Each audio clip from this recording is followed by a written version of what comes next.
concerns of many Filipinos. Kayo po dyan ay may mga tumawag.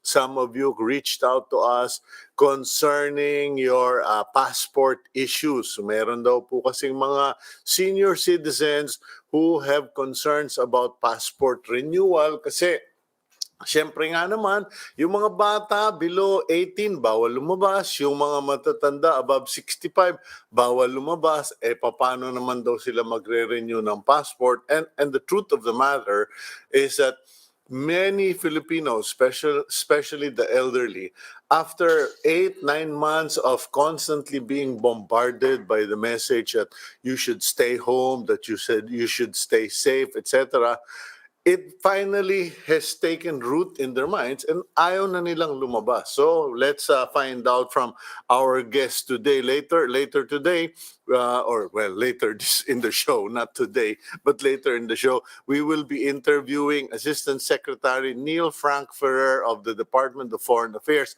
para malaman, to find out what exactly is the DFA doing, what is the process for those of you who have been locked down by the IATF for your sake, and how can you renew your passports? Then, but before that, we will interview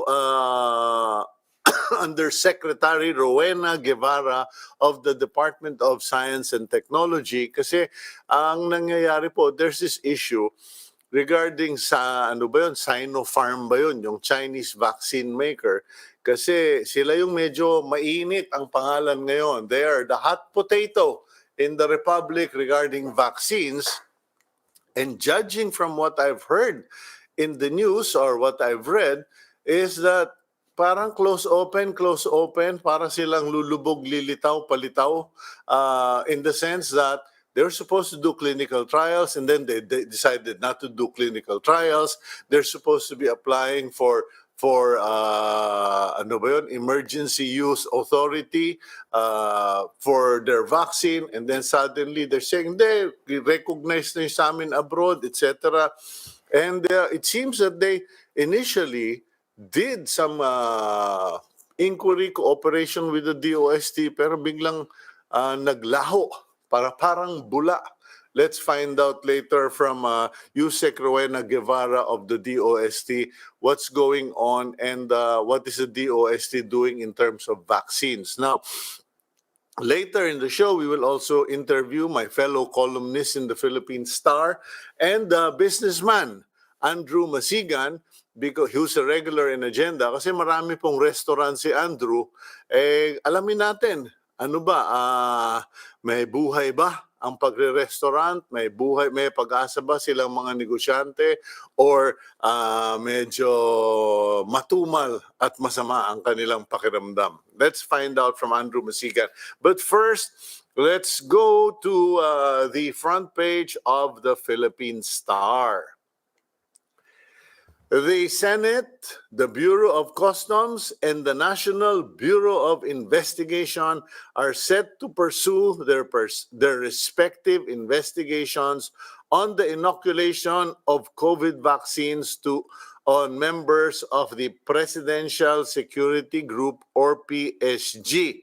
Yan po, no? Tuloy pa rin ang investigasyon. Malamang at malamang sabihin ni Presidente Duterte, sumakay kayong lahat sa likod ko, lilipad pa rin ako. Remember, there used to be that joke in the 70s or 80s, ba yun? Sumakay pa kayo sa likod ko, tutuloy pa rin ako, because the President has spoken and he said, no, I will tell the head of the PSG and the PSG, you're confined to quarters. Patay lo. Anyway, meanwhile, the Supreme Court has voted against further taxing Philippine offshore gaming operators or POGO. Parang no limit ang here as far as buwis is concerned. At the top of the page, a survey by the Octa Research Group has found that only 25% of Metro Manila residents are willing to be vaccinated. Naku po, ayan na po yung sinasabi natin, ano? May mga nagdadalawang isip there are people who are having second thoughts about this vaccination, primarily because, to begin with, meron ba? Where is the vaccine? Okay, yung Israel nag-uumpisa na, yung ibang bansa nag-uumpisa, Amerika, Britain nag-uumpisa na, tayo ala pa, Indonesia, but I think Indonesia or Vietnam, they're starting already at the end of the month and mauuna presidente pa nila. Dito, may mga nauna na. Tayo, kulela. Tayo, wala. Wala pa rin tayo nakitang vaccine. But anyway, just a personal account, a story. Ito po, true story po ito.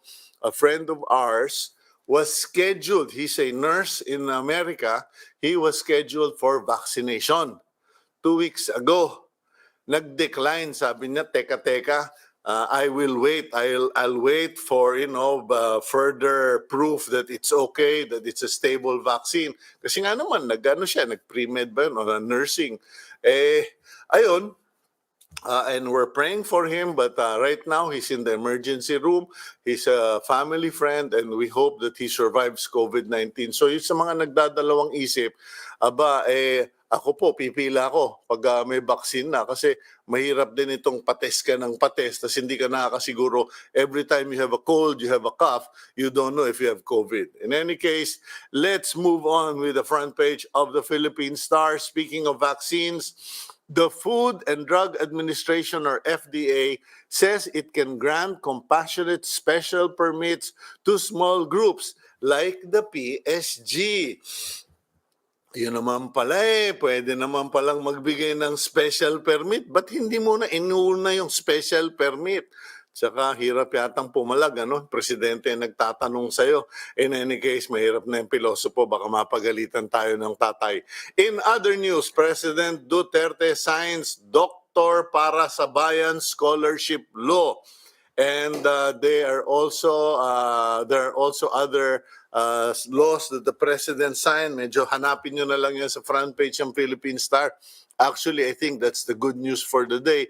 Kasi pati yung madaling marehistro, yung mga organics, etc. I actually went through it. Alternative learning system for adults and out-of-school children, etc. Yun po yung mga good news doon. Further on the front page of the Philippine Star, the Commission on Population, or POPCOM, fears baby boom when the pandemic is over. Meron na pong baby boom.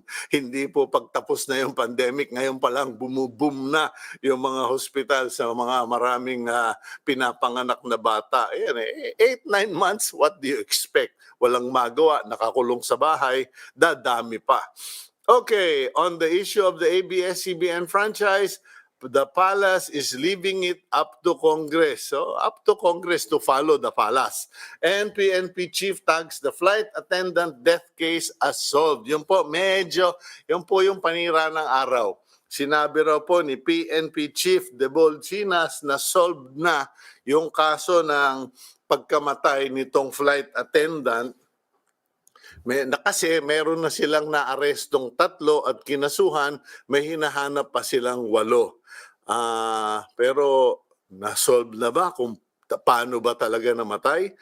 They're still debating the cause of death. The lawyer of the family of the flight attendant is questioning whether she really died of aortic aneurysm, etc., etc. So, yan po yung hirap Yung bang nasanay na sila na pag sinabi nila, ganun na, okay na. Medyo sablay. Sablay na naman po. Ayan ang problema. Hindi naman kailangan mag-comment. Hindi naman kailangan magsalita. Pwede namang let the process go through. You don't have to make any declarations. Ayan.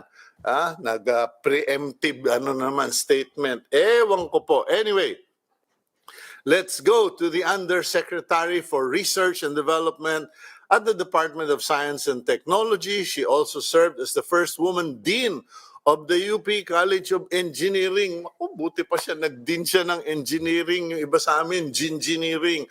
Let's welcome Undersecretary Rowena Guevara of the DOST. Usec Guevara, good morning. Magandang umaga, Cito. Magandang umaga din sa ating mga tagapakinig at tagapanood. Ang galing mo siguro sa mathematics, trigonometry at geometry dahil nakapag-dean ka ng engineering. Yung iba sa amin, gingineering lang. Anyway, Usec, in all seriousness, okay, maraming lumalabas na balita regarding this vaccine, regarding Sinopharm. Could you do us the favor of informing the public, ano po ba ang naging relationship ng DOST or working experience arrangements ng DOST with Sinopharm and this Chinese vaccine? Okay. Yung Sinopharm, maaga pa lang nagkontakan na kami at nagkaroon kami ng mga meeting, virtual meetings, at nagbabalak sila dating mag-clinical trial sa Philippines. Eh di kami naman syempre, meron na tayong proseso kung paano ginagawa yon. So binigay namin lahat ng steps, yung process. Tapos later on, sabi nila, maganda kung popondohan ng Philippine government yung clinical trial. Sabi namin, alam mo, gusto man namin, limited ang ating funds. Ang pera kasi na nilaan ng DOST at ng gobyerno for clinical trial is para dun sa World Health Organization Solidarity Trial. So sabi namin, kung kayo magfa-fund ng clinical trial ninyo dito sa Philippines, we are going to welcome that. And yung ibang vaccine companies like yung Janssen, na approve na ng FDA yung kanilang clinical trial, sila lang magpopondo ng clinical trial nila. Kasi sila naman ang magbe-benefit pag nagtinda sila ng vaccine nila sa Philippines.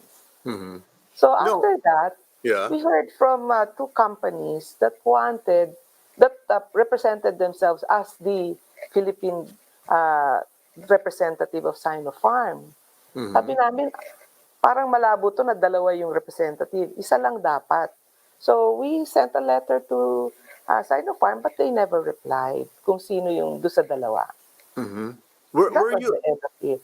Yeah, were you able to verify who these two companies are, Usec Rowena? Kasi here's the issue eh. Number one, tama yung point nyo. Bakit ang gobyerno ang nire-request ng Sinopharm magpondo ng clinical trials, and that is not common practice among pharmaceuticals? Number two, did the DOST get any determination who these two alleged representatives are? Kasi ito, sabagay, no, sasabihan ko na lang, sabi-sabi, chismis, and speculation, pero may mga nagsasabing mukhang may mga gustong negosyohin na itong vaccine ng Sinopharm. Was there any real personality who applied and talked to you personally? Ganito, Cito, nakatanggap ng sulat ang DOST. Nakatanggap din ng sulat ang DOH, dalawang kumpanya.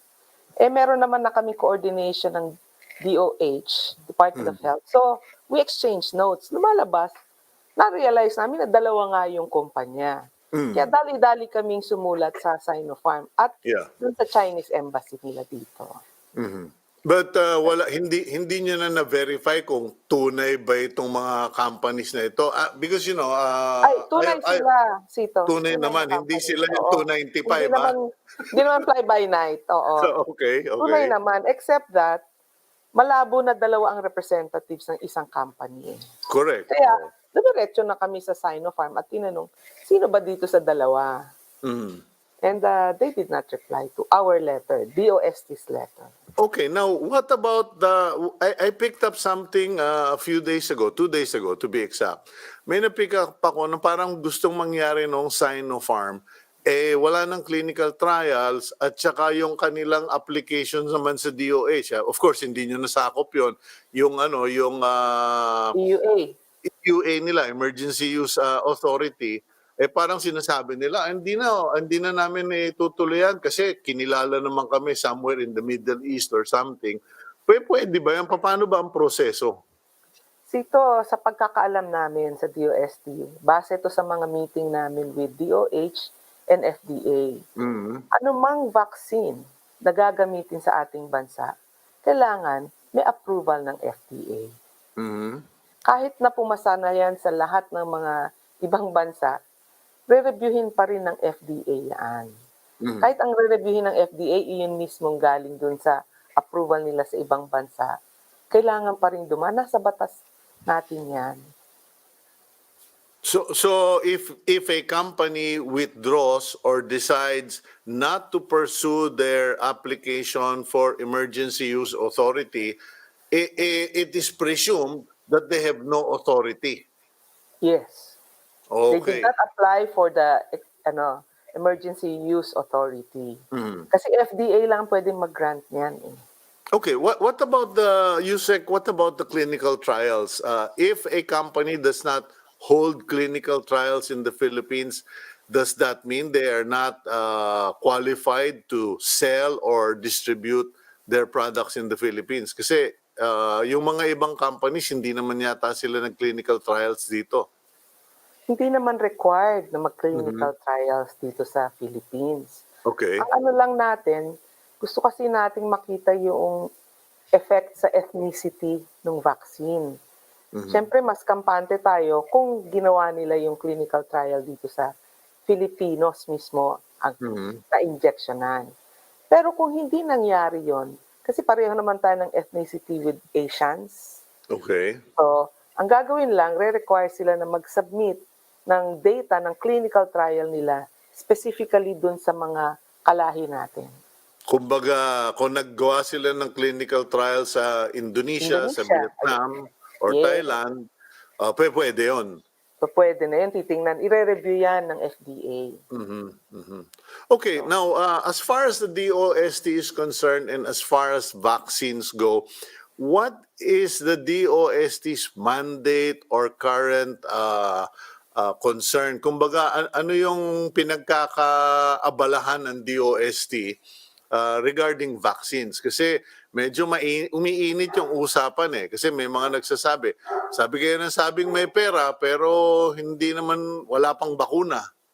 Yung mga nasa politiko, ay hindi yung DOST. Okay. okay. Sito, salamat dyan sa tanong mo kasi binibigyan mo kami ng oportunidad na linawin ano ba talaga yung ginagawa namin. Mm. Merong tinatawag na National Task Force, no? Tapos merong vaccine cluster na pinangungunahan ni Secretary Galvez. Doon sa cluster na yun, may mga task group. Ang DOST, kami ang lead dun sa task group on vaccine evaluation and selection. Doon sa Mm. evaluation, DOST talagang gumagawa niyan. Doon sa selection, DOH ang gumagawa niyan. So Mhm. yung membership ng ating task group, DOST, DOH, FDA, NDC, DTI-BOI, RITM, at saka DFA. Ang Mhm. rason kasi kailangan mo ng bilateral partners sa paghahanap at pag-evaluate nito mga bakuna. Mhm. So, yung task group namin, ngayon kasi ang pinag-uukulan namin ng pansin yung World Health Organization Solidarity Vaccine Trial. Mm. DOST ang nagpondo niyan, kaya inaabangan natin na mangyari na yan dito sa Philippines. Pero bukod doon, meron doon sa aming task group na tinatawag na Vaccine Evaluation Panel or Okay. Vaccine Expert Panel, VEP. Mm. Pinorm yan ng DOST nung pang February pa. So sila'y gumawa ng prioritization ng mga bakuna natin. Kasi nalaman namin na hindi pala pwede na isang bakuna lang ang bibilhin mo. Dahil kulang ng supply sa buong mundo, kailangan Mm. meron kang tawag namin ay portfolio of vaccines. At Mm. pinipili natin iba't ibang klase ng ating tinatawag nating vaccine platform. So merong vaccine platform na inactivated, merong subunit, may viral vector, merong mRNA. Mm. So, ang ginawa natin, base dun sa mga bilateral partners natin, nakahanap tayo ng 11 na candidate vaccines. So, Mhm. yung 11 na yan, prioritize ng ating vaccine expert panel, ranked overall at saka ranked within platform. At sinabmit namin yan doon sa ating vaccine cluster para pag nagne-negotiate itong ating negotiation team, alam nila kung aling bakuna yung ating bibilhin doon sa ating vaccine portfolio. Okay, ngayon, yung batayan, the basis for ranking, rating, etc., is it based on the claim of the manufacturer or is it based on actual trials tests done by the DOST? Ganito, alam mo sa scientific world, pag nag-publish ka in a reputable journal ng iyong results, that is already vetted. We believe it already. Mm. Pero pag kunyari internal report, ibang usapan yon. Pero pag Parang yung na-publish, parang yung sinasabi nung Russia. Yung Russia, may claim sila na ganito kagaling yung vaccine namin, pero I mean, this was in the past. I don't know if it's yeah, been corrected, but there has been no actual publication of an international standard and of status. Sito maganda example mo kasi nag-publish actually yung mga Russians sa Mm. The Lancet. This is one of Okay. the highest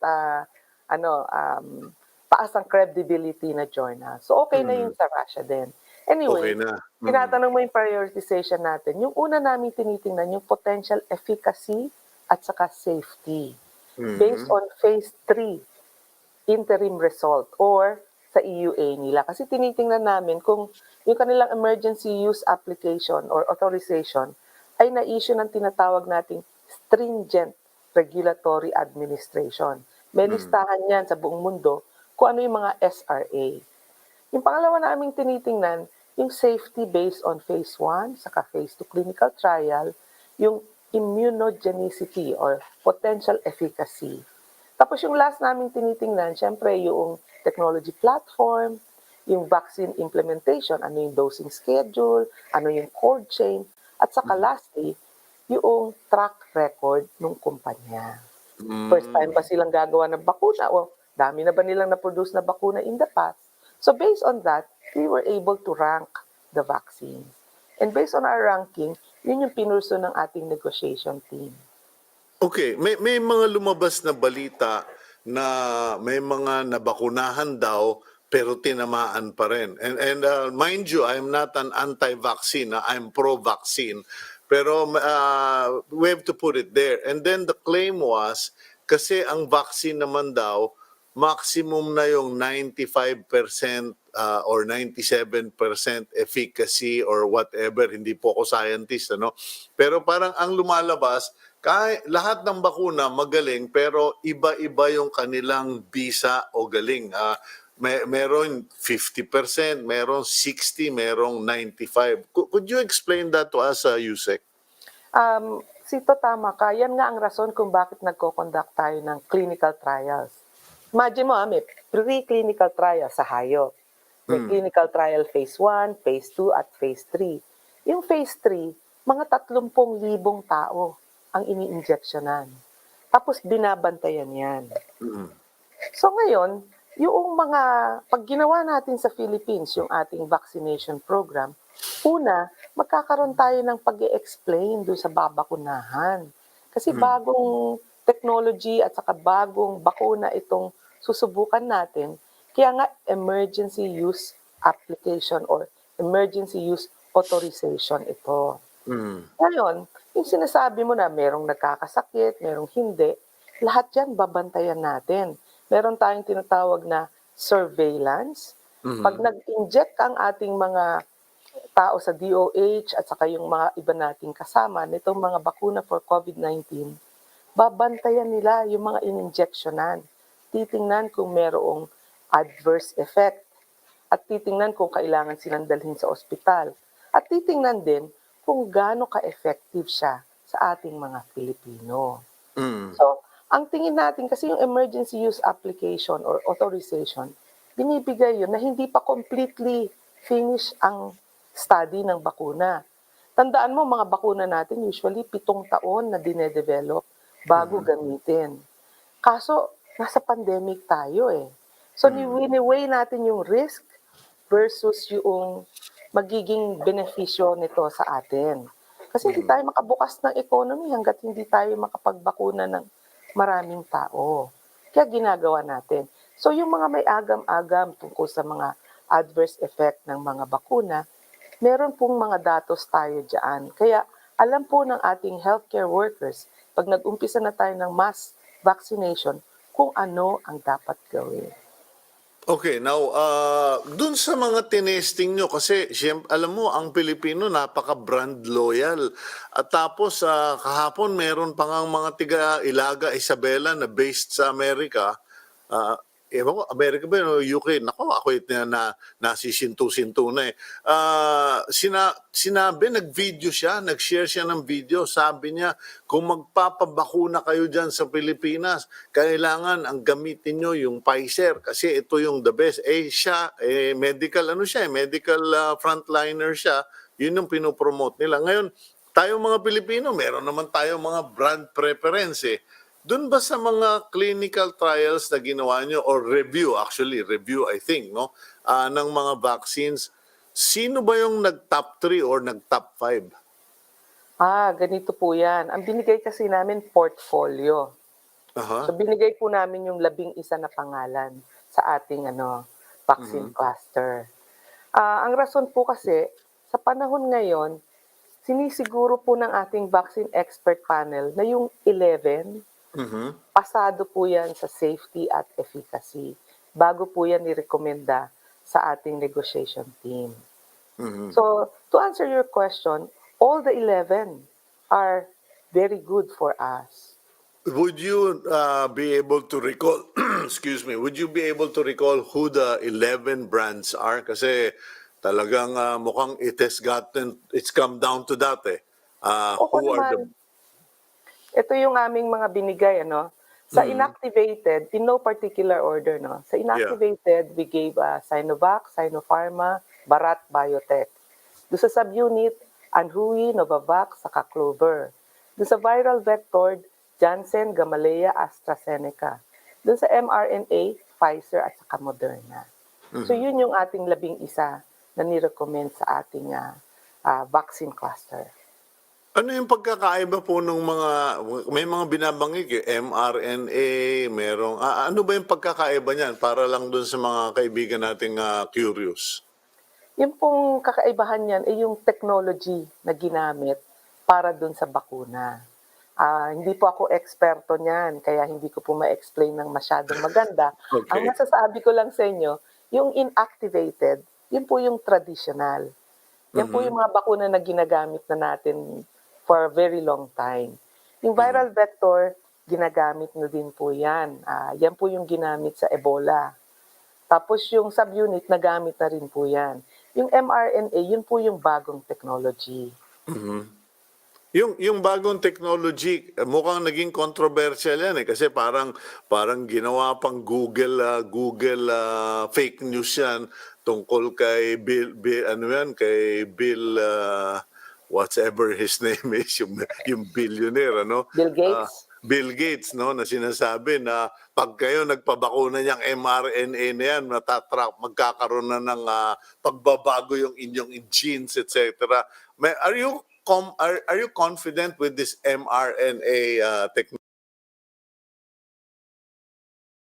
na yon?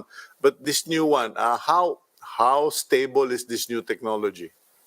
alam mo Sito, while this is the first time that it will be used on this scale, may mga studies na sila na matagal na, parang 12 years ago pa sila nag-umpisa niyan. So mahabang panahon na rin yung na-google nitong mga kumpanya na ito para dito sa technology na ito. So, kung ako tatanungin mo, kasi DOST kami eh. Siyempre Mm. naniniwala kami sa technology. Mm. Inaral talaga yan ng masusi ng ating mga scientists. All right. Okay, so anyway, you've already recommended 11 to the vaccine cluster group. So kayo una yung magre-review, kayo yung nag-review ng mga submission. Do they have to be submitted or No. okay, please. We do what we call active research. No? Hinahanap Mhm. namin lahat yan. Saka yung 11, hindi lang yon. Ang binabantay namin, 24. Okay. So, nauna lang ito kasi sila na yung nasa mature stage na phase 3 Mhm. clinical trial. Pero meron pa kaming ibang listahan. Kasi sa palagay namin, yung mga ibang nasa listahan, baka pwedeng mas maganda pa sila kaysa dito. Saka sa 2022, bibili pa rin naman ulit tayo ng bakuna. So, inaaral din yan ng ating vaccine expert panel. Mhm. Okay, so inaral nyo lahat yon, and then sinubmit ninyo yon sa cluster group. Sila yung makikipag-negotiate, or paano ba yan? FDA muna? Kasi parang, Ah, iba chicken and the egg eh. Kasi kailangan mag-submit yung manufacturer sa FDA. ito, Pero lahat tayo, sila kailangan mag-submit sa FDA. okay, So pag but nagne-negotiate yung ating negotiation team, malinaw yan, nasa lamesa yan na even though we're negotiating with you, you have to pass the hurdle, so the kumbaga, no, regulatory hurdle. Malinaw yan. magsasubmit tayo intent to purchase doon sa mga kumpanya na yon, yung interest nating para bumili ng mga bakuna, tapos sila kailangan mag-submit ng materyales sa FDA for FDA. approval. Yes. And then, makikipag-usap sila ngayon sa DOH proper para sa bilihan ng bakuna. Kasi DOH lang ang pwedeng bumili. Correct ba yun? Sito, yung ating vaccine cluster, meron diyang, syempre nangunguna ang DOH. Syempre nandyan din ang Department of Foreign Affairs. Kasi Aha. may mga international relations tayo. Nandyan din ang Department of Finance at saka DBM kasi gagastos tayo ng pera eh. Mhm. So, yun yung Okay. mga major players natin. At syempre, ang ating pangunahing negotiator, si Secretary Galvez.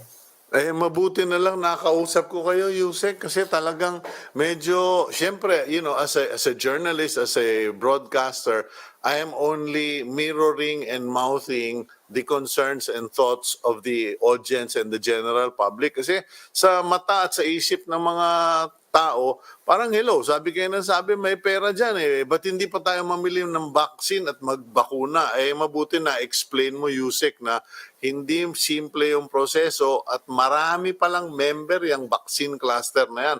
Ang tanong, alam mo, ang problema ko dyan, Usec, na tiga-UP ka naman, pag masyadong maraming meron, walang napaparoon. Alam mo, ang maganda dito, Sito, Mm, ilang beses na rin kaming nagmi-meeting. Malinaw talaga yung chain of command. Saka mm, malinaw kung anong assignment mo. So, okay. kunyari kami, assignment naman talaga lang namin vaccine evaluation at saka kasama namin yung grupo namin and selection. Yun lang kami. Hindi kami lumalagpas sa aming role. Mhm. Tsaka kayo puro science. Walang kasi utos ni ganito, walang politika, hindi pwede kayong pakialaman sa assessment ninyo. Hindi pwede kasi science eh. Mhm.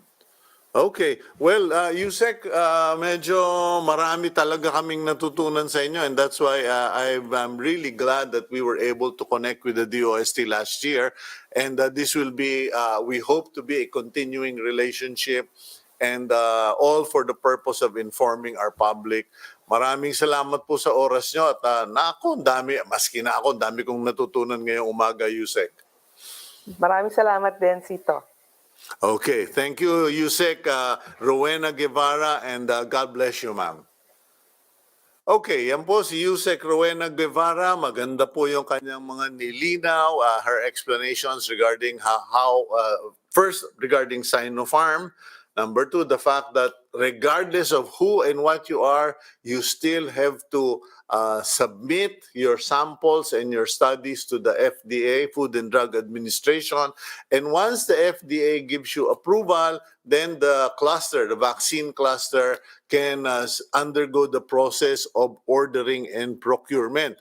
Ang magiging problema na lang po ng marami, and it's not just a problem, but it's actually a concern. Itong ating, kasi we are in a pandemic, we need the vaccine, and so we need it fast. But the only way to do that is to issue emergency use authority, which shortcuts the process. Ang problema dito sa emergency use authority ay kaka-shortcut, baka may mga ma-overlook, may lumampas, merong mga hindi dapat mabili. So sana yung nandoon sa 11, yun na lang ang mabili natin, or at least yung pinakamagaling doon sa 11, doon na lang tayo mamili ng bakuna. Kasi naku po, pag meron na namang sumablay dyan, sasabihin na naman ng mga magagaling na anti-vaxxers na, nako, masama yung bakuna. Sige, bahala kayo. Gusto nyong maka-COVID, it's your choice. It's a free country, it's a democracy, but you know, if you meet with our maker, it was your decision. In any case, we will go for a quick break, and when we return, puntahan naman natin yung mga kaibigan natin sa Department of Foreign Affairs because we really need to find out regarding this issue of passport renewals. And we will be right back here on Agenda.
Welcome back to your program Agenda here on Signal TV channels 8 and 250, as well as on facebook.com/onenewsph.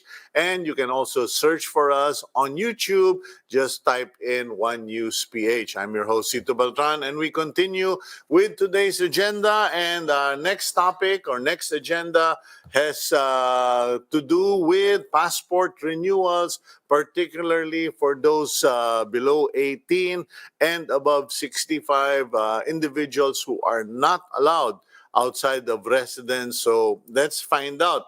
We have with us Assistant Secretary for Consular Affairs at the Department of Foreign Affairs. Prior to this, he served as Consul General at the Philippine Consulate General in Vancouver from 2013 to 2018. Let's welcome Assistant Secretary Neil Frank Ferrer. Usec Ferrer, good morning to you, sir. Hi. Good morning sa iyo, Cito, and to all your viewers and listeners. I guess it's a big difference being in the Philippines compared to Vancouver. Mukhang this time of the year, hindi ba freezer yung Vancouver? Yes, that's true. It's very cold in Canada during this time. Yeah. How was your experience there? Bago natin puntahan yung serious topic, makilala naman ng tao yung mga kaibigan natin sa DFA, no? What was your experience there as far? Because I only went to Canada once and I froze my butt off. It was cold. What time of the year was that, Cito? I think it was beginning of winter or late fall. Medyo ulan ng ulan pagkatapos madilim lagi and napakalamig. Yeah, that's true. Okay. Well, yeah. This, in my experience, because I started from the east to the west. My first assignment in Canada was in Ottawa, the Mhm. capital. So Mhm. yeah, it's really very cold there. And then later on, I moved to the west to Vancouver as consul general. Medyo mas mild ng konti, but still, you get 0 degrees centigrade during winter time, and you get, of course, snowfalls. But Mhm. it's a very beautiful place. The Filipino Canadian community are fantastic. They're very cooperative and supportive to the various efforts of the government. Particularly when I was there, when the Typhoon Haiyan hit the Mhm. Philippines, so they came forward, very generously, help contributed in rebuilding efforts and reconstruction efforts in the country. Well, that's good to know, and happy to have you back. Although, syempre, some people would rather be away than work here. Pero nandito yung labanan sa Pilipinas. And speaking of labanan sa Pilipinas, actually, a friend of mine, Doktora Isa Suntay, reached out to me the other day and asked if I could look into what the DFA has to offer to senior citizens and minors. Kasi many of them are stuck at home. They are not allowed to go outside of residence, or they would rather not go out at all because they're scared of COVID-19. Now, what is the situation? What is the DFA doing about these individuals who need to renew their passports? Well, number one, walang restrictions on the DFA as far as senior citizens and children. So we provide services to everyone. So, Mhm. but basically, because some of our offices are located in the malls or in some jurisdictions na very strict yung implementation nila ng certain protocols, then definitely in some areas may mga limitation yung movement ng ating mga kababayan. But as far as the DFA is concerned, Mhm. we have no restriction. They can come in anytime for their passport renewal, provided they get their appointments. Mhm. So, and in How is many cases, yeah. Yeah, how is the situation? Because I've been to some of those mall satellite offices of the DFA, and they're fantastic. I mean, this was before, this was pre-COVID, and okay naman, hindi naman sikip-sikipan or whatever. Pero now that it's COVID pandemic period, do you have a limited number of people that's allowed inside? In relative terms, how many people did you service before COVID? How many are you now servicing? Basically, roughly mga around 50% ngayon because we have to Mm. follow yung guidelines by the IATF and DOH in terms of physical distancing measures. So, Mhm. yung mga lugar natin, as you can see, hindi naman siya ganun kalaki. So, we have to abide by yung certain distances of people and, of course, the capacity of our consular offices. So, basically, may reduction in terms of the number. Mhm. And for example, in passports, in previous years, we were able to produce 2018, 2019, more than 4 million passports. This last year for 2020, we're less than 2 million, roughly 1.5 million lang yung ating na-produce. So that because of the pandemic, there's really a reduction in terms of the passport production and, of course, in terms of the number of applicants being serviced by our consular offices. Mhm. Okay, so going back to the topic of senior citizens and minors, may inquiry, hindi ba raw po pwede online na lang yung application and then i-recycle na lang yung photos on file with the DFA kasi hindi naman daw kagad tumatanda over 1 year ang isang tao. What's your reaction and what is the DFA doing about this thing? Two things, Cito. Firstly, Yeah. we already have an online appointment system. So, Okay. and an online application system. So, basically, yung mga aplikante natin, they could already pre-encode their details, yung pangalan nila, birthday nila, and all the other particulars. But Mhm. the second part of the process is the biometrics, Mhm. because our passports are compliant with international standards. We have to capture the photo, we have to capture the fingerprints. And Ah. currently, currently, under the current system that we have, it is personal appearance. So mandatory po yung personal appearance for all passport applicants. So Mhm. even if they're able already to encode their biographic details online, Mhm. Yeah. still kailangan po sila mag-appear in person for the passport to complete the passport process. But having said that, Yeah. we are actually planning in upgrading our system um, to a what we call it a third generation electronic passport na magkakaroon siya ng facial recognition technology Mhm. and additional features to enable in the future no personal appearance for passport renewal. Okay, Yeah. but currently at the moment under the current system that we have, mandatory pa po yung passport appearance, unfortunately. Okay, Asek Ferrer, what about yung system? Because I know napakaganda ng service ng DFA that you actually have mobile passport units, di ba? Yung that go to certain villages, etc. Is it possible for certain villages or barangays to set up a schedule with the DFA and say, okay, ito yung number of people, ito na yung kanilang data, encoded na with you, pwede bang mag-appear na lang sila dito sa barangay kung kailan nyo mapapadala yung van ninyo? I hope I'm not imagining this, but I know you have a van. In fact, Yeah, we do. We have actually 10 vans yeah, for passporting on wheels, and we actively use those vans in 2018 and 2019, and up to the first quarter of this year. Kaya lang na yeah. nag-start yung pandemic in March, we had to temporarily suspend itong passporting on wheels services natin. So Mm. currently, we are still awaiting guidance from the IATF to Yeah. enable the resumption of our passporting on wheels. But definitely, pag inalaw na to, we will provide again those services. And you're right, we have been doing this in partnership with local government units, with schools, with companies, with barangays, with homeowners association. So Mm. in fact, for the past 2 years, more than 200 to 300 passporting services ang ginagawa ng ating vans.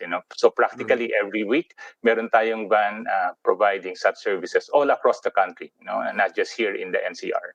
Yeah, because I remember Congressman Roman Romulo actually spearheaded that here for Pasig na nakipag-coordinate siya sa DFA, and the DFA actually sent out those vans in our area. In any case, is there a concern? Kasi alam mo naman, kaming mga matatanda, sinasama ko na yung sarili ko kasi senior citizen na rin ako. Kami mga matatanda, medyo ninenervous na kami yung mga expired. Yung expired license, yung expired passport, etc., expired rehistro sa kotse. Are there penalties or is there a concern kung ma-expire yung passport? I mean, I know that the Philippine passport has to be renewed 6 months before expiry, and also no passport, no travel. Pero other than that, are there any special consideration or concerns na dapat why we should renew our passport regularly? Well, it's number one. There's no penalty, Mm. for expiring passports. Yun lang ang problem with that is hindi ka makaka-travel, in case. Mhm. So ang advice nga talaga natin sa ating mga kababayan, especially those who are traveling frequently, is to make sure that their passport is valid at least 6 months, beyond their intended stay to the country of their destination. So kung nakikita nila mga 1 year na lang yung validity, pwede na po silang mag-renew ng kanilang passport. And the beauty now is that yung passport natin is already 10 years validity. So Mm. but next time you will come back is what, 9, 10 years after. So yun po maganda because we have already extended the validity of our passports to 10 years. How has that affected the burden or yung volume of work for DFA? Has that been a blessing but that we extended to 10 years? Well, definitely the DFE has been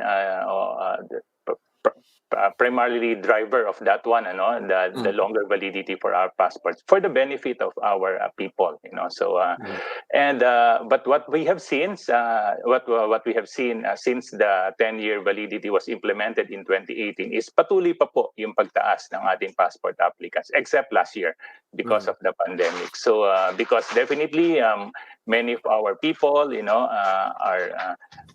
would like to avail of various opportunities for travel. Very convenient na po yung traveling, except at this time, because of this pandemic, this has practically changed the way we live and the way we travel, and there are so many restrictions globally. So, but once the pandemic is over and the world economy picks up again, travel and tourism picks up, then we will see again a resumption of the big number of passport applicants that we have seen in previous years. Okay, this 10-year validity, does it come with a higher cost or almost the same lang? Kasi syempre, maraming hindi, baka may mga pumunta dyan, hindi pa nakakapagpa-renew ng passport ng matagal, baka masyak sila kung iba na yung presyo. What is the passport cost nowadays, Usec? Pareho pa rin po, Mr. Cito. Hindi pa po nagbago yung passport fee natin. 950 pesos pa rin po if they will renew their passport here. Napaka-reasonable. Very reasonable po. In fact, I think it's a bit cheap, Yeah. when you compare it to other countries. And that's true. Opo. We have one of the cheapest passports, fees, globally. Okay, now may katanungan po, what about people who might need an emergency passport? Kumbaga yung hindi bumabiyahe, hindi masyadong umaalis pero biglang may family crisis, kailangang makabiyahe. Does the DFA have a window for situations like this? Kasi totoo nga naman na Usec, may mga lumalapit din sa akin, Kuyang, do you have a connection sa DFA? Sabi ko, wala akong connection. Hindi ako gumagamit ng connection, pumipila ako. But there are legitimate situations where people need emergency passport. Currently po, wala po tayong tinatawag na a separate emergency passport at the moment. Okay, but we have a proposal under the revision of the Passport Act for an emergency passport. Pero matagal pa po yan pag pinasa po ng Kongreso yan. So currently, we just have a regular passport, a diplomatic, and an official passport. But kung meron po tayong kababayan na meron po silang emergency or urgent travel, magpadala lang po sila ng email sa DFA, yung oca.cl@dfa.gov.ph, at i-accommodate po namin sila. Isama po nila doon yung proof of emergency. Halimbawa po, meron pong medical emergency o may legal emergency, kailangan silang may puntahan and kailangan pong employment. That's also a valid emergency reason. Proof of assumption of employment. I-accommodate po natin sila. That will be prioritized. So hindi po sila kailangan maghintay na matagal to get an appointment. Would students fall under that? Quick question ko na lang, Usec, kasi may mga kilala ko na biglang na-approve yung kanilang scholarship, hindi nila akala nila matatagalan pa. Does that fall under a legitimate emergency? Opo, kasama po yan. Basta legitimate po yan. Pakita lang po nila as proof yung pong scholarship nila that the school year will start at this time. So ina-accommodate po natin yan. Okay, well, Usec Neil Ferrer, thank you very much for your time this morning. Very informative, and kung meron po kayong mga future announcements, clarifications or statements regarding consular affairs, please feel free to connect with us kasi kami naman, we are here to serve. We are also here to inform the public. Thank you for informing us on all of this, and we hope na makita natin yung mga vans ng DFA servicing our mga senior citizens and minors na para hindi na sila lalabas. Thank you very much, Usec. Maraming salamat po for having me. Thank you. Okay. Have a good day. Thank you. Have a good day too, sir. That's Assistant Secretary Neil Frank Ferrer of the Department of Foreign Affairs. Congratulations and hats off to the DFA consistently maganda naman ang performance regarding consular affairs, passports, etc. And syempre, yung kanilang Secretary of Foreign Affairs, medyo si Teddy Boy Locsin, talagang walang preno. He says what's on his mind. It is public interest first and foremost, and congratulations. Okay, we'll go for a break, and when we return, we will then speak with columnist and businessman Andrew Masigan here on Agenda.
Welcome back to the program agenda. I'm your host, Cito Beltran. And now joining us is a fellow columnist in the Philippine Star. He's an expert when it comes to economy, business, and he has, I don't know, I can't count anymore how many restaurants he has or had. I have no idea. Let's find out from him. We are joined by my friend Andrew Masigan. Amigo, buenas dias. Is that correct? Buenos días. Buenos días. ¿Cómo estás? ¿Qué tal, Tito? Good to see you. I Feliz would Año like Nuevo. I would like to say muy bien, but that's stretching it. In any case, stretching my Espanol. In any case, Andrew, how has life been?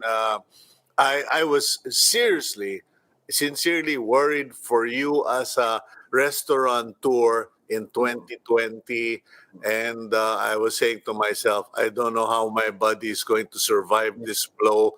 But I get the impression that you seem to have dodged the bullet. You seem to have figured things out. How is it? Well, we were lucky, Cito, that we entered the pandemic in a pretty strong position. So in our group, it's called the Advent Group, and there are 27 restaurants in our group, which include brands like XO46 and Arroz Ecija and Raku Hokkaido Ramen. So when the pandemic struck in March, fortunately, we had a streak of good years prior to that, no? So we entered pretty strong. But I'd like to emphasize, Ito, na it's not ours. I think is more of the exception because most of my colleagues in the restaurant industry were perhaps not entered the pandemic with not with a position not perhaps as financially strong. Mhm. So they were the ones who really were affected, and many of them have really closed. No, so Okay. in our industry, the mortality is about 50%. Okay. Now, Andrew, I'm curious about what you said because Yeah. when I was observing how what businesses folded up, what business stayed strong, I got the impression that the businesses who kept reserves, who Yeah. were diligent in maintaining their financial stability, and did not overextend or was too busy expanding and expanding, they seem to be the ones who have survived. I mean, you guys are 27 in the group, but you weren't, single entities that had like 10, 15 outlets. You're a group. Other Yeah. people who had 10, 15 outlets, they're gone. Yes. Is that the sole reason over expansion? No savings? That's one reason, Cito. Pero I think the other reason as well is agility, because Mhm. remember it happened in March, no, Yeah. and March, April, May. Actually, the markets only opened in June, so we had 3 months of zero business, and as you know, we had to continue paying certain expenses, especially payroll, so as not to leave our employees in the lurk, no. So Mhm. to continue supporting them. So that's where most of the capital or working capital went to support our people. But when June came in, when I say agility, it's the ability to cut your costs, to cut your overhead expenses, to streamline your operations, and Mhm. keep your expenses at the bare minimum. At Mhm. the bare minimum, and that's what most of us did. Others more successful than others, no. And Yeah. Yeah. see, I just want to emphasize also that although our group is still alive, it didn't come without casualty, and it's the same with every other restaurant group in the country. You know, whether it's the Bistro Group or the other major restaurant groups. No, so we actually closed 10 restaurants out of the 27, Cito. Yeah. Now, I'm just going to be completely transparent, and I hope the audience will bear with me on this one. Uh, there are some of us who've just basically thrown in the towel. Mm, Some of us are saying, well, look, I'm just going to live a simple life. I'm going to have simple lifestyle. I'm done with business. I'm done with this. I'm done with that. Can you relate to that? Because parang, it's a new year. New year, everybody traditionally, let's go, rah, rah, rah. But now Yeah. it's like, whatever. Well, yeah, it's a very tempting thought, no, to just throw in the towel. Except that, unfortunately, I don't have that privilege. We have 400 plus people under our payroll, and they all rely on us for their livelihood. So, unfortunately, I just can't, no, in all good conscience. Although it's always a possibility to to how do you call this, to close shop and just close the stores and Yeah. rely on whatever savings that we've generated over the years. That's a possibility too, but in all good conscience, I don't think that's an option, at least for Sandy and I, no, Sandy, my wife. Mhm. Yeah. Yeah. Well, no, I respect that. I mean, you are socially responsible and professionally responsible. But by and large, what sense do you have of the economy? Because we were all saying, "Wow, 2021 is going to be better. There's going to be a vaccine," and suddenly you have the variant, and suddenly we have all of this insanity. Absence of a program for the vaccine. Now they're saying, oh no, not 2021, it's going to be 2022. So do you think it's going to be another year of the same stuff?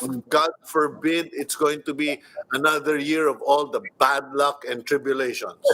Well, dishing out optimistic news and recanting it seems to be the theme of this administration. I'm sorry to say, but that's really, as an economist, now I monitor the numbers and I monitor the financial projections, economic projections as well.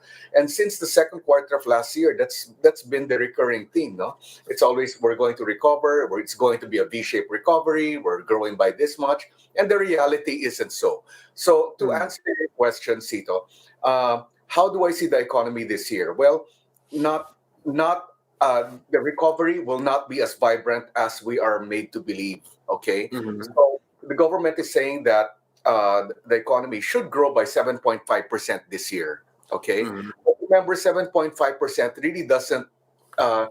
It may seem like a high growth rate, but remember the base effect. There's a base effect there because 2020 was a very low, had a very low GDP output. So 7.5 is really not saying much. Yeah, it's like pasensya ka na do sa math 11 take 7 na kaibigan mo. It's essentially you're coming from negative. Yeah, Kumbaga zero ka, kahit sabihin mong 7% ang galing ka naman sa wala, bali wala rin yung 7% na yan. I'll tell you what, 2020, because of course, optimistic na naman yung government, no? Pero magre-recap yan, I'm sure. But I go by the numbers of economic think tanks around the world, no? And the consensus for 2020 is a contraction of 9.8%. Okay? That's the general consensus. The latest one who came out with the report is Nomura, investment bank Nomura from Japan, which I tend to rely on because always, very spot on sila. Okay? So for 2020, the contraction will be about 9.8%. When you say contraction, kasi nalilito yung maraming tao eh.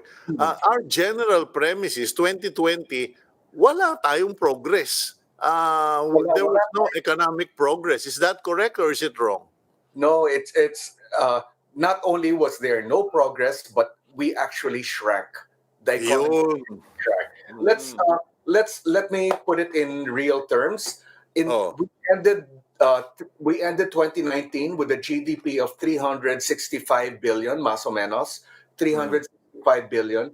If you consider the contraction of 2020, we will the economy actually shrank to 330. So from 365, and these are in round numbers, 365, it shrank to 330. Okay? So 35 billion ang hindi mo kinita. Ang hindi natin kinita. And perspective lang, in order to reach our 2020 numbers, in order to go back to pre-COVID levels, in other words, the 365, we have to grow by the same amount. So if we contracted by 9.8, we should grow by 9.8 in 2021 just to go back to 2019. But our growth rate falls short of that. Our forecasted growth rate is only 6%, 6.8%. So Oh, we, in other words, will only reach our 2019 GDP level mid 2022. It's kind, it's not a very assuming all things go well. But well. as a magbababoy or former magbababoy who no longer has a Ano babuyan, naman? Oo. the deep Department of Agriculture said, wala, baboy lang, 10% production. 10% of the production is going to be lost. Yeah. Bababa by 10%. So, pagkatapos yung mga restaurants pa rin are still at that. So, I don't know. I don't want to be a prophet of doom, but I Well, guess what I'm trying to drive at, Andrew, is most people, it's January. Hey, we want to do business. We want to start all over. Um, I've been saying this for the past few days. Approach with caution. Ikaw, as a businessman, ano ang label mo or motto mo? still survival mode, Cito. Kasi in our industry, our economy is driven by consumer spending, no? By consumer spending. So we're really reliant on people going out, people spending, and that's what sort of keeps the wheels turning, wheels of the economy turning. We're not an export-oriented economy. We're not a manufacturing-oriented company. We're consumer. So having said that, what drives consumer spending? Two things, actually. First is OFW remittances. And we've taken a hit with that because 335,000 of our kababayans have been repatriated, number one. Number two is infrastructure spending because we employ about 1 million of our kababayan to build our infrastructure. And nasasweldohan sila, and pag nasasweldo, they have money to spend. Now, the problem is we're still negative 33 as of the third quarter, negative 33 in as far as infrastructure spending is concerned. And the third reason is, and this is a big thing, Cito, is that the elderly and the children are not allowed in commercial establishments. Malaking bagay yan because, as you know, what really drives spending are children's needs. That's always the priority, whether it's school supplies, whether it's eating out, whether it's entertainment. It's the children who drives consumer spending. It's a big hit that they're not allowed inside malls and commercial establishments. Okay. Yeah, go ahead. Sorry. Still all down. So the name of the game is to survive with what we have. Now, in terms of consumer spending, statistics shows that we're still 50% below where we were before. So how do other countries solve this, Cito? Okay, other countries have established a stimulus fund. In other words, they're pumping the economy with massive amounts of cash, just so people will go out and spend again, and people will not fall into bankruptcy, etc. Okay. Kumbaga sa ordinaryong tao, binibigyan ng mga gobyerno na yon ng gasolina para Exactly. tumakbo yung economy. Kasi kung tumakbo naman yung economy, babalik din naman yung pera sa kanila. Oo, it translates back to taxes. I don't know why, Cito, no? Let me be really transparent here, and I'm going to air my frustrations. Go okay? ahead. I've always thought that our economic managers were very astute and very, very on the ball, no? And I've always thought that, okay? But since this pandemic, there had something, they seem to have lost its way. And why do I say that, okay? It's because our our neighbors in ASEAN have all began to rely on their stimulus fund to reignite their economy, okay? Just to give you an idea, Singapore is spending 89 billion, that's 25% of their GDP, to reignite their economy in 2021. Malaysia is spending 22% of their GDP to do the same. Thailand, 15%. I mean, everybody is turbocharging their economy because this is the time we need it most. Okay? Now, for some reason, the Philippine government said they don't believe, and I can say this because it's an actual quote, no, from the Mm. Secretary of Finance. They don't believe in what do you call this, in pump priming the economy with a stimulus fund Mhm. because of because of the inefficiency in spending. So what has been appropriated is only 5.88%, Tito. So in other words, we have to claw our way back. 5.88% is really nothing. That's not even enough to buy our vaccines. Mhm. And compare that number, 5.88 is $21 billion. Yeah. Compare that to 89 billion of Singapore and 84 billion of Thailand. You can already tell that in the next 3 years, we will be further left behind the development race. Mhm. So you know me, we've been friends for many, many years. I'm always positive, I'm always Mhm. optimistic.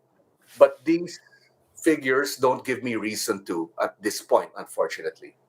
Yeah, well, that's what scares me, and what scares me is the scenario where you start seeing the malls close, I because that's not impossible. I've seen that happen in America, Oh yeah. in their financial dilemma many years back. Biglang nagsarahan na yung mga malls, Oh, and then nagsarahan yung mga farms, and yeah. then biglang nagka-problema na sila. Well, what I don't want is, that's a very likely scenario, Cito, kasi in my when I wear my business hat naman, I'm also Mm, inside malls, di ba? yeah. And the closure rate is really scandalous. And I've spoken to, I won't name na lang the malls, but I've spoken to two of them. Mm, Uh, the occupancy rate, in general, is in the 60 to 70%. Now, that is super alarming, Cito, because mm, uh, to operate a mall, uh, requires massive amount of energy, security costs, etc. mm. So 50% to 60% is their break even. So if their occupancy is 60% lang, they're already in the brink, you know? Mhm. So some malls are better off than others, but in general, it's not far because we're not far from that because of the closures of establishments. Okay, now what about loans? Because I'm sure many of I'm just thinking about all the companies who went into rapid expansion, took out loans, they're going to build these projects, etc. And I said, okay, sucks to be you. Now, where are you going to get the money to pay for all of these loans? I just pray that we don't start reading about people jumping off buildings. Well, there's a bit of positive development naman in that aspect. I Mm, really have to take my hats off to the central bank, no, mm, under Governor Diokno. He has been very, very responsive to the needs of MSMEs and the business sector. So, to be really honest, the banks are not dishing out loans.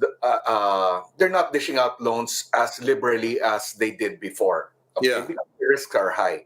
But what they're doing is, if you have an existing loan, they're very liberal in restructuring it. Hmm. So you can request banks nowadays to extend your loan. Let's say it's a term of 5 years. You can extend it to 7 years or 12 years. They're very liberal with that. So long as you're in good standing by paying the interest only, most banks will extend your term. So Hmm. that's been a big help to a lot of businesses, Cito. Okay, but what about the complaints of many consumers, particularly those who want to buy new cars, that the banks aren't giving out, financing? Mm. Do you think this is acceptable? This is reasonable for banks to just basically, keep their distance from financing? Because it's an industry that's affected. Yeah. I'm a motoring journalist, and disposition of the banks not to entertain or to really tighten up on bank financing for vehicles and even for pickups and trucks for commercial uses. Uh, what is, do you think tama lang yung ginagawa ng mga bangko or they should be encouraged to open up? I think many of them are in survival, not really survival mode, but trying to manage their bad loans ratio. Because in 2020, nag-spike yan ng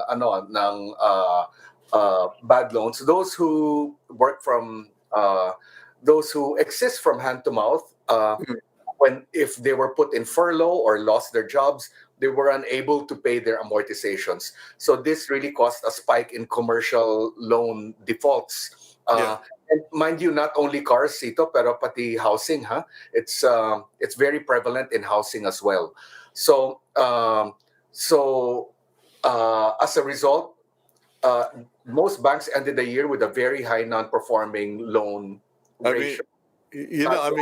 I'm reminded, Andrew, of the time 1.5 years ago. Practically every bank was crawling all over our OFWs, trying to sell them housing projects, residences, and loans. Pagkatas ngayon wala nang trabaho yung mga OFW, biglang you're saying they shut the door. So that's my worry. Let's not end this conversation in a bad mood.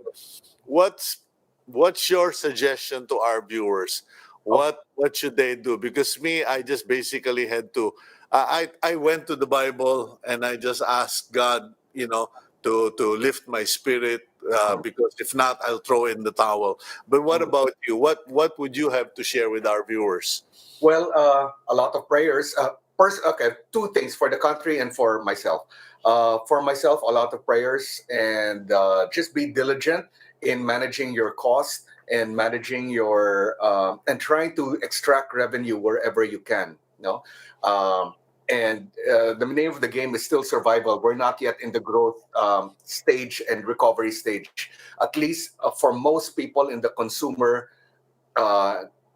side of business.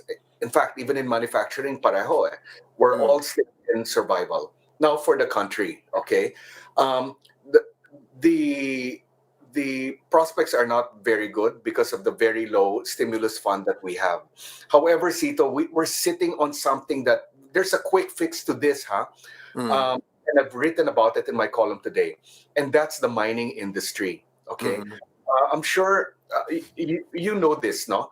The Philippines is the third richest mineral and non-mineral endowed country in the world. Okay, from gold to nickel to copper to iron ore to limestone to marble. Okay, and our cachet of resources amount to about a trillion US dollars. That's enough to fire up the economy and put us to a high income level in a span of 5 years. The only thing is that the mining industry has been so politicized. Talking about mining is like talking about reproductive health or nuclear energy. Gets mo? Parang no one wants to touch it because it's so politicized. No, it's like talking about the mistress. Exactly. But you know what? Indonesia, Malaysia have generated wealth on the back of mining. Australia and Canada have become first world countries on the back of mining. So I think this is something our government should really explore, because there's an executive order, Cito, that put a moratorium on mining permits. No, I think this should be lifted because God has given us resources, and not to use the resources when we need it most is like depriving our children of food when we have naman ulam and kanin in the table, no? Parang, I feel that it should be tapped. These are God-given resources that should be tapped when we need it most. Well, okay. I'll end it at that, Andrew. And as always, very informative conversation with you. I hope to get to speak to you more often through the year, God willing, and hope to see you soon. And I wish you all the best for you and your associates in the chain of restaurants, and hope to read more of your column in the coming days. Thank you very much. Anytime, Cito, anytime. In regards to the family. Okay, vaya con Dios, amigo. Okay. Adios. Okay, that's Andrew Masigan, columnist of the Philippine Star, restaurateur, and I guess someone who knows where he's coming from. He has a keen interest on numbers, the economy, etc. So I leave you with that. What we've discussed, medyo. I hate to be, a sourpuss, as they say, or someone who brings glum prospects. But the reality is, let's not fool ourselves. Things have not really changed except the number of the year. From 2020, we went to 2021. We still have COVID. We have a new variant of COVID. We still don't have a vaccine. They said last year, 2021, mid-year, we will have the vaccine. Now, many people are saying we will still be in the process of buying the vaccine up to 2022. So it's going to be a tough year, and we're still stuck with 330, according to Andrew, 330,000 OFWs who are jobless, etc. Now, sabihin mo, Cito, tama na, gulpe. Hindi po. Let's wake up to this reality. Let's not paint a pretty picture, but instead start arming ourselves for battle. We all take the shots. We've all taken the shots. We've all had our trials and tribulations. Today, I confess, this morning, I was really down. Really down. But then, my wife said, we can't quit. We can't stop. We just keep going on. And we turned to God, and we prayed and we prayed. And I thank God, because normally I'm the one who leads the prayers. But this morning, my wife stepped in and she prayed for me, and she prayed for us and for the country. And that's, I guess, what we all need to do. We all need to pray for the country and for ourselves and for each other, that we would be lifted from this quagmire, from this situation, and we can all be inspired by the Holy Spirit to do what we individually need to do and to be productive. That's all for today. Thank you for joining us on Agenda. God bless all of you, your loved ones, your family, and also your job and your investments. Thank you.